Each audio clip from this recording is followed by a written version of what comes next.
Hello, good afternoon, and welcome to the Midday News.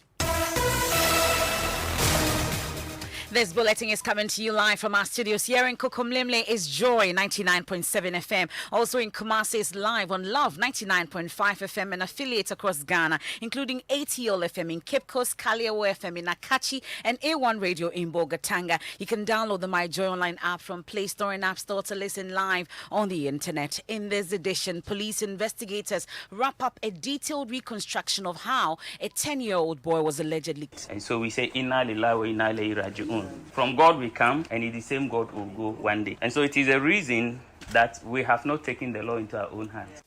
We'll hear from the family of the deceased as they await outcome of the investigations. Also in this bulletin, Concerned Small Scale Miners Association describes Lands and Natural Resources Ministry's 7-day ultimatum for the suspension of prospecting in forest reserves as too short, as it demands at least a month from government. The 1 week ultimatum is very short because people need to reclaim those that dug out and then they can move out of the site. Because if they should move within 1 week, how are they going to cover those things? We have a response from the ministry quest to make Accra great again. NPP General Secretary beats hasty retreat after initially criticizing regional ministers' moves to decongest and rid the city of filth. I support everything he's doing, and we think that there must be education about it. We'll tell you some of the innovations already yielding positive results as the minister vows to see through the agenda. I don't think I'll be deterred. I'll forge ahead. By the grace of God, I shall forge ahead. We want another June 3rd? No. We have sports. Yes, MFI, and there's a new guideline for clubs to adhere to as fans make a return to various match venues for Ghana Premier League games this weekend. And later, actress Ikea Pimpolo set to reunite with her son today after fully satisfying bail conditions set out by an Accra High Court. Now everything has been finalized. This morning, she just signed the bill, and as we speak, she has regained her freedom. She's amazed. She was like, wow. So I have the good people of Ghana supporting my cause like this. We hear from her lawyer who says his client has grown slim and pale after spending at least 2 days in jail. That and more here on the Midday News with me, Emefa Apau.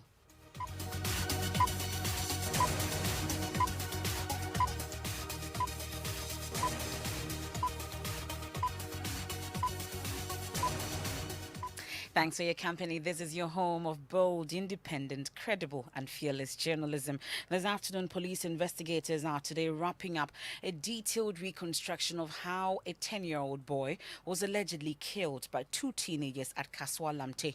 Ismail Mensa Abdallah was killed on Saturday, April 3, by the two suspects, Felix Nyakon, 16, and Nicholas Kiki, 18, who told the police after the arrest that a spiritualist demanded a human being as well as 5,000 cedis in exchange for money.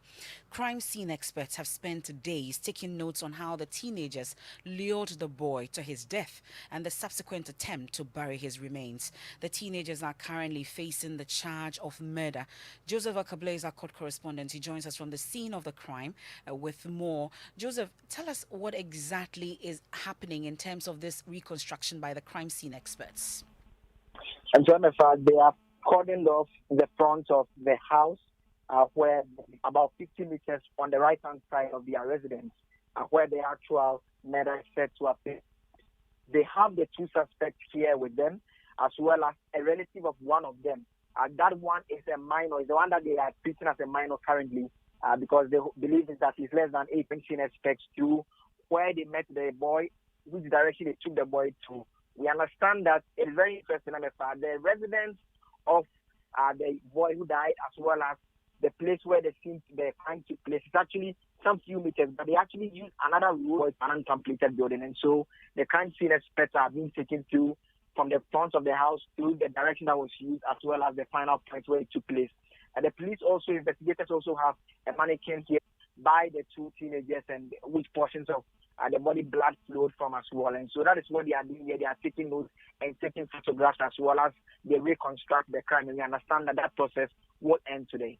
Now, we know that the age of the suspects is a thorny issue. The court hearing the matter has directed that it is resolved as soon as possible. Do we know what the latest is? We understand that investigation is still ongoing as it stands now. they are just treating one of the suspects as a minor. That is how they are handling it for now. And so they hope that by the next court date, they would have been able to conclude that aspect of the investigation to enable them determine how to treat the two suspects going forward. Now, some officials of the Catholic Church have been paying a visit to the family of the murdered boy. What have they been saying to the family? Specifically, the National Catholic Women Group, and they make the point that it is a sad day for the nation in terms of the day that the event happened, and they are equally worried about that. But they paid a visit to the family, and they are making the point that they believe that this should be a wake-up call for parents to pay attention to their children and treat them well and ensure that they guide them appropriately. You can take a listen to President of the group, Peter Cholopon. And we are thanking them in the name of God that the path that they took, the peace way, they chose the peace way and waiting for the law to take its course. We are very, very grateful to them. And the good Lord will replace Ishmael. Ishmael is a sacrificial lamb. That to open our eyes, especially women, there's so many social evils going on, all in the name of amassing wealth. 16-year-old boy, 15-year-old, what are you going to do with money? Billions, what are you going to do with them? What is it for? But sometimes the good Lord let something happen. The good Lord allowed this thing to happen to Ishmael as a sacrifice. And then, so that we will open our eyes and change. The change should come from us. The change should come from us. So let us all take this issue and take it that vengeance is God. But then, through it, God has sent us to speak to the whole nation, to speak to our environment, the people, the youth there, not to allow them to do whatever they like. After all, who born you by mistake? Well, Joseph, what has been the family's response to this? Shamed Akalidu, who is the spokesperson, indicates that the last few weeks have been very tough for them, but they are trusting that investigators will wrap up investigation and get to the bottom of the matter. You have demonstrated the fact that the Catholic Church is for humanity. You've demonstrated the fact that there is what we call unity in diversity, and the Catholic Church believes in this. Irrespective of the religious beliefs of other persons, the Catholic Church is there for everybody, and we appreciate that as a family. Let me state on record that for specific women's group, the Catholic Church is family. You are the first. Yes, indeed, it has been a tragic moment for the family.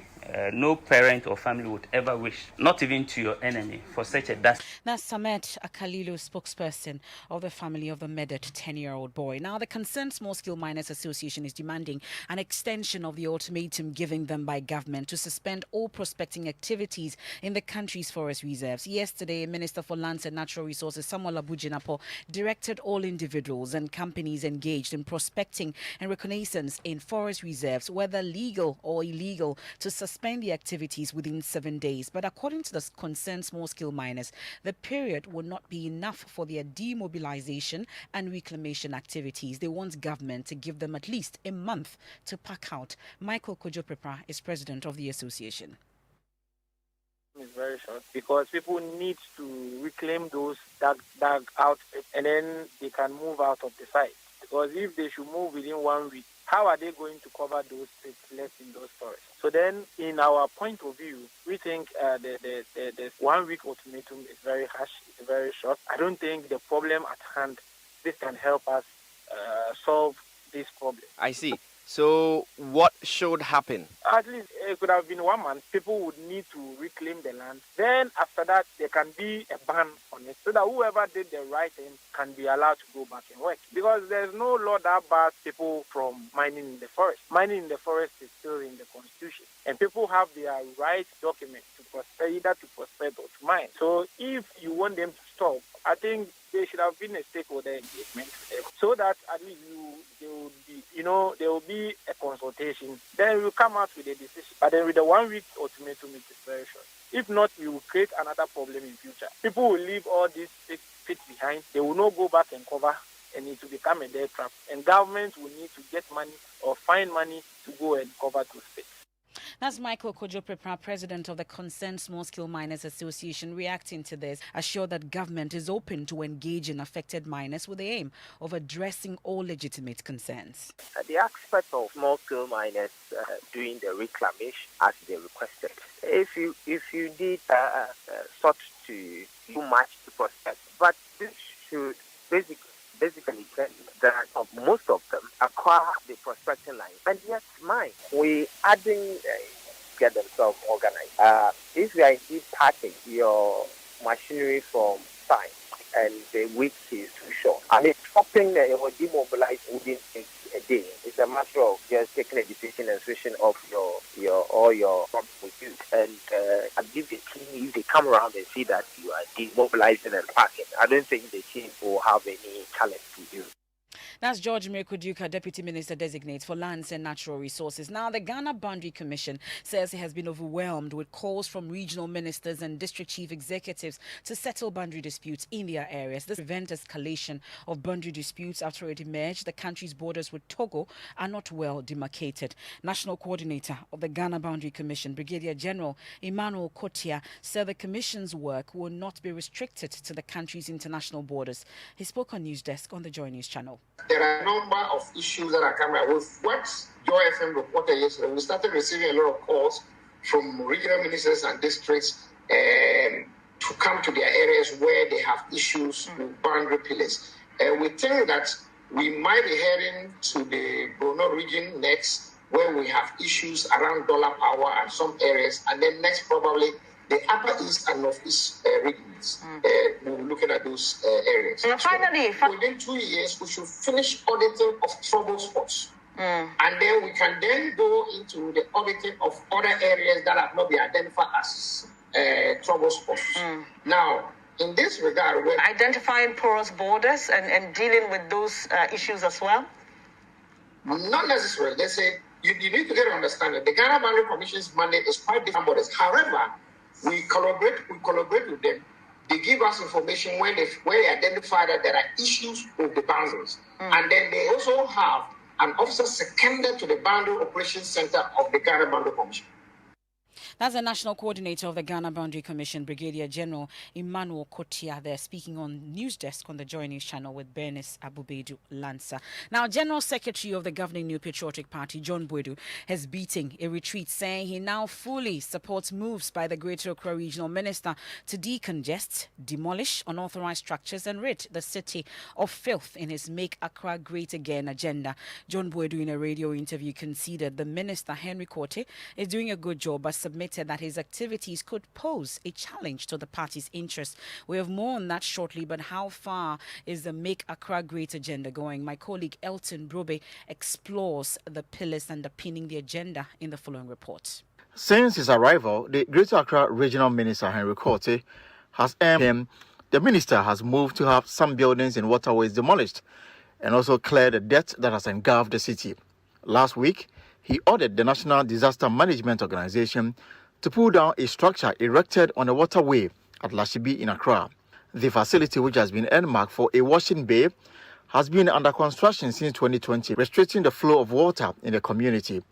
During a visit to the site by the minister and a joint team of police and NADMO officials, he ordered authorities to ensure the structure is demolished to prevent flooding in the area. Where is the NADMO staff? NADMO. Divisional Commander, where are you? Please, the engineer is saying that they have not authorized this structure to be here. I don't have a problem when people are building, but especially with the rains about to set in, June 3rd at the back of my mind, we cannot allow these things to go on, the indiscipline. So please, NADMO, sir, you get machines by tomorrow. National Security to assist you, it has to go down. Thank you, sir. Job done. Also, together with the security agency, he stormed the Central Business District Accra and Medina to clear off traders who had illegally occupied the pavements. The exercise was to get rid of structures on the shoulders of the road, clear traders who obstruct pedestrians' movement of the pavement, and allow for the flow of vehicular movement. Let's get this straight. This is not a Rambo style. This is not Abaye. What is wrong, and the wrongs must be corrected, so we ensure that the discipline is instilled, is revived for Accra to work. And we are saying that go back into the market, so that you allow free flow of movement and traffic here, and then you can do your business. It's as simple as that. He is also giving clear indication he will deal with political elites and other persons who abuse sirens in the capital city. Well, the General Secretary of the NPP, John Bwedu, says he now fully supports the agenda by the regional minister, but wants more education. Eventually, the benefit will be for all of it. That's all the point that I'm making. I support everything he's doing, and we think that there must be education about it first, and eventually it is a nation that is going to benefit. What is important is that this thing must be sustained. I'm looking at the entire program and its effect and all that. We can now hear from the Greater Accra Regional Minister, Henry Korte, who says he's determined to see through the agenda. I work for God and country, and I shall continue to work. I have been assigned a responsibility by the Commander-in-Chief of the Ghana Armed Forces, His Excellency the President, to work. I shall continue to exercise my AEC. And, of course, I mean, that is what the NPP is for. We all speak our minds, but I don't think I'll be deterred. I'll forge ahead. By the grace of God, I shall forge ahead. We want another June 3rd? No. All this stakeholder arrangement has been done. So you want to tell me, say, Ghana Advertisers Association, they visited me, and they have expressed concern about set the billboards, but they are saying they want to lead the charge in ensuring, say, yeah, the billboards basically. That's the Greater Accra Regional Minister, Henry Korte, and yesterday he deployed on the street some 850 security personnel drawn from the Army, Police, Fire Service, Immigration with support from NATMO and other bodies. They weeded, swept and cleaned parts of Nima as well as Paloma. This is the Midday News here on Joy 99.7 FM. Our top stories: police investigators wrap up a detailed reconstruction of how a 10-year-old boy was allegedly killed by two teenagers at Kaswa, Lamte. We'll go for a quick break. When we return, also we have sports, and then actress Ikuya Pimpolo set to reunite with her son today after fully satisfying bail conditions set out by an Accra High Court. Now everything has been finalized. This morning she just signed the bill, and as we speak, she has regained her freedom. She's amazing. She was like, wow. So I have the good people of Ghana, supporting my cause like this. The Joy Forum, a high-powered dialogue on Ghana's illegal rosewood trade, sealing the leakages. Because of the ban, nobody can go to the forest or the ground to harvest any rosewood. But Joy News checks across the country show the harvesting of rosewood is still happening. I would like to express my disappointment at this current government, who even campaign on the protection of our vegetation.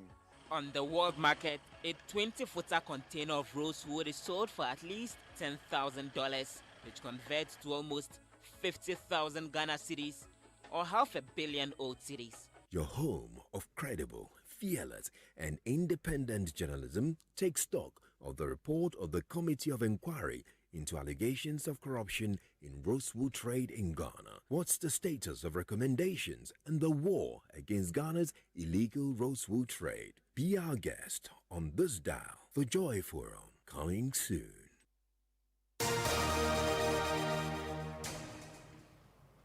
Thanks for staying with us. Let's bring in the blessed one. He has sports. Yes, sir. And, it's very important to note that COVID-19 has not yet eradicated in the system. It still exists.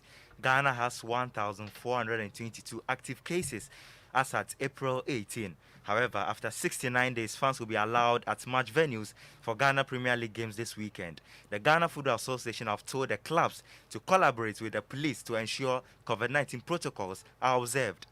In our situation, for instance, we have category A matches, we have category B matches, and then category C matches. I don't want to believe that a club like Midday does not know the category A games. They know that when they play Kotoko is a category A game. House of Oak is a category A. The responsibility of these clubs? No, because, first of all, these clubs do not control the police unit. We make requests to the Ghana Police Service for personnel to be released to come and police our games. And it is a collaborative effort. So the officer who is in charge of safety and security for the club must work hand in hand with the police officers. So the communications director of the Ghana Football Association, Henry Asante Chum. Juma Mubarak. Thank you very much. Let's go around the country now. And Benis Abubede Lancer joins me in studio. So, Benis, we start off with some good news from the Upper East region. Definitely, MFI. It was a Herculean task for pupils of the SABC Primary School. They had to fetch water for hand washing and for the school's kitchen before the day's lesson each day. Oh, but today they have a borehole and their academic work is no longer disrupted. Correspondent Albert Sori has more. Pupils in the upper primary level of the school often had to go fetch water from the community borehole located almost a kilometer away from the school. We always go to the borehole there. It is far to fetch water. Our cookers always go and help fetch water for them so that they will cook the food for us. A philanthropist, James Ali Grisbom, also a native of Natugnia who migrated from the community when he was a child to Burkina Faso and later to Germany, has drilled a mechanized borehole for the Sabisi Primary School. I saw, even when I was still a child, what was happening all here, going for water every day, walking, in this heat weather. So it's better now to help. His gesture has put smiles on the faces of the pupils and teachers of the Sabisi Primary School. Now can get water to wash our hands with soap before eating.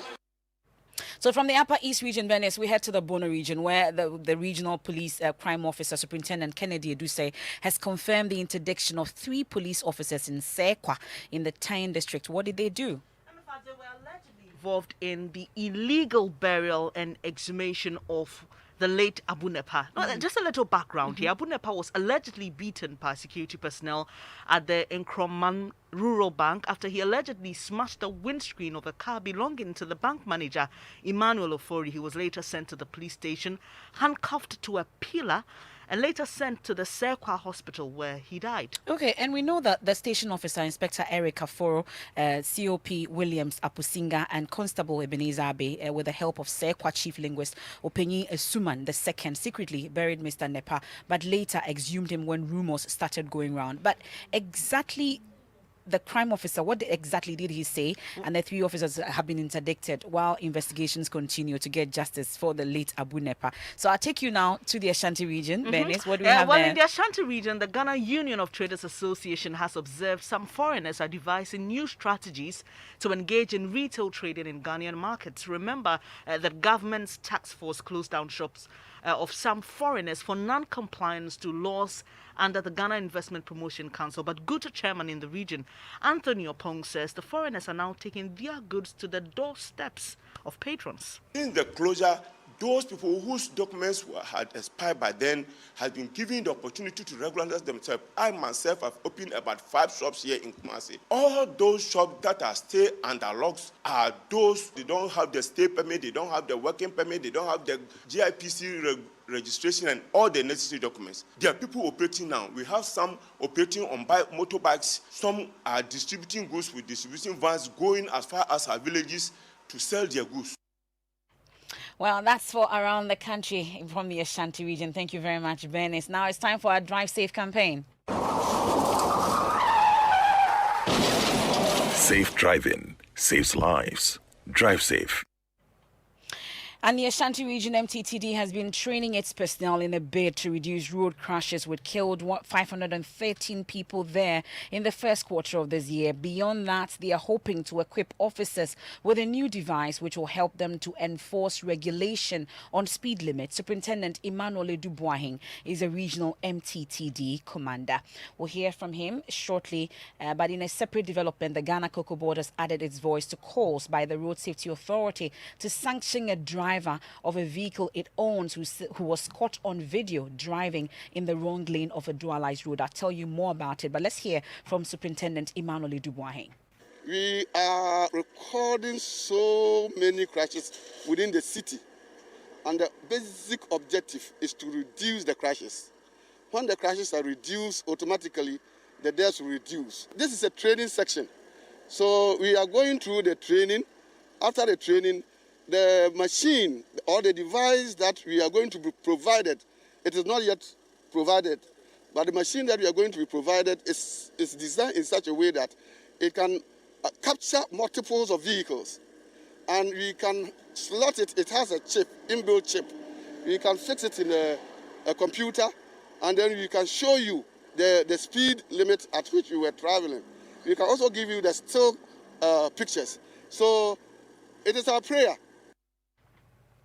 That's it for our Drive Safe campaign. Now, actress Rosamund Brown, better known as Ekua Pimpolo, has regained her freedom, at least temporarily, after she fully satisfied the bail conditions as set out by an Accra High Court. Today, she has one last thing to do, that is to return to Nsawam prison and sign out, then return home to be with her 7-year-old son. According to her lawyer, Andrew Votia, his client has grown slim and pale and has been in very low spirits, having spent at least 2 days in jail after she was convicted by the Accra Circuit Court. I could see that her spirit is so very, very low. She appears very slim, pale. Yeah, but I haven't seen the part of the family, seeing the lawyer. At least I believe that by this time her spirit is getting up. Right. And how has she been responding to the kind of concerns, the support people have been giving her since? Overwhelming. She's amazing. She was like, wow. So I have the good people of Ghana, supporting my cause like this.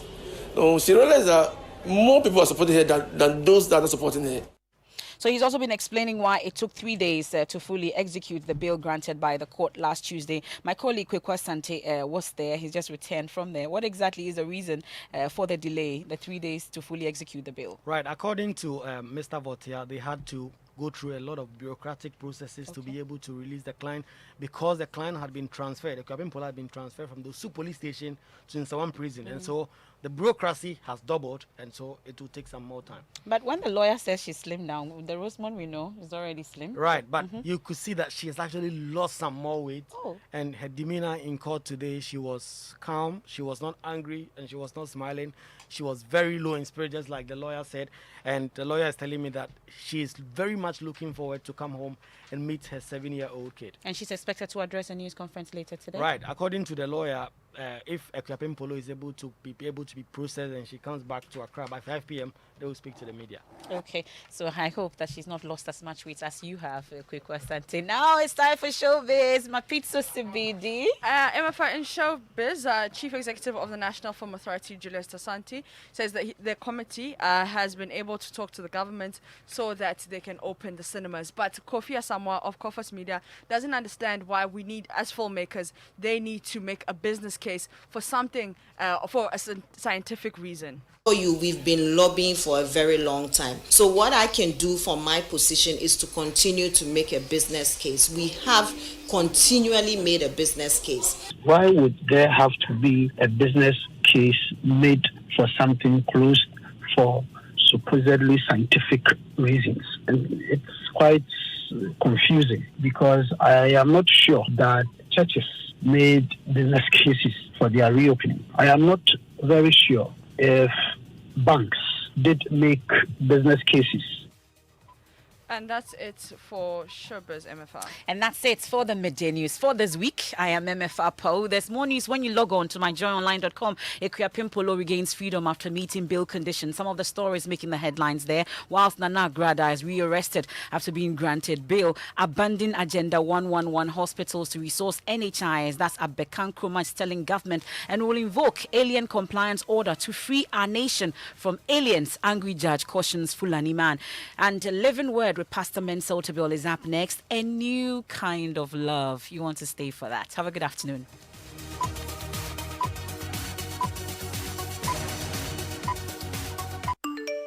You've worked hard for your money, and that is why we are constantly creating more secure and innovative ways for you to keep your money safe everywhere you go. Experience a safer and more secure way to do all your transactions with MTN Mobile. Present your national ID, voter's ID, NHIS card, passport, driver's license, or